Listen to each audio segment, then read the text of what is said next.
My name again is James, and my show is called Bro, How to Be a Man, and it's about my personal story as a trans man navigating society's standard of being a man through the lens of Chad, the alpha man. Hey!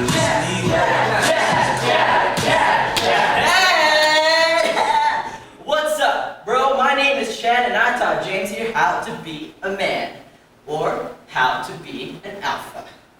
Yeah. First things first, men are warriors. We are biologically designed to fight.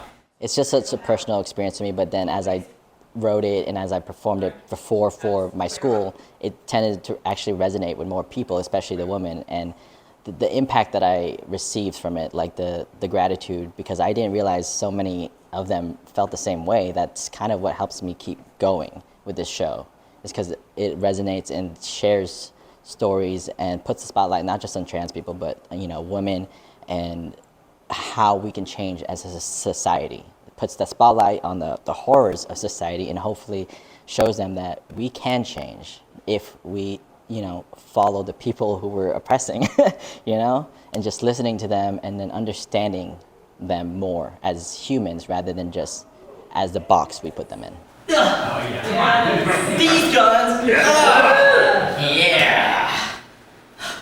I can get any girl I want with these. I think humor is something that lightens the mood, especially as serious as the topic it is. Again, we are all human, and as humans, laughter is something that we can all share. And it eases the situation, it eases the topic, and maybe, I hope, it helps them understand it better. And I think a lot of people, when I talk about being trans, they all automatically shut down, but I find that if I laugh about it, if I share it, then they're more open and welcome to it as well. So, I cut my hair short, wore baggy clothes, and even wrapped my chest to hide my boobs, which was kind of hard considering I was a big titty girl. Fringe is just such a great start for anyone who just wants to perform. It gives you a stage, gives you audience, and shares with so many other artists as well. So you build your community within the artists, and then who also help you find your audience. And it's just such a good feeling to continue to do Fringe. This is actually my second Fringe. I've done Hollywood Fringe. And I just always feel so welcome and find that it just constantly inspires me by the other shows, by the other artists, and just by repeating the show and seeing the impact that it does for people, it keeps me motivated and inspired. Chad has the mind and body of a man in a world that caters to him. I have the mind of a man in a woman's body, a body which is expected to cater to men.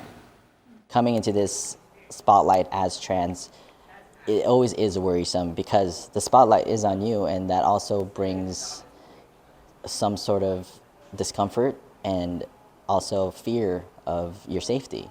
But knowing that there are other artists doing it as well makes you feel, all right, it's not too bad. If they can do it, I can do it. And it just becomes this whole, domino effect. And the more stories we bring to light, the more everyone will be more open about themselves and happy to do it. And that's what we need, is people to just be more open and accepting of themselves, and hopefully it will spread throughout the world.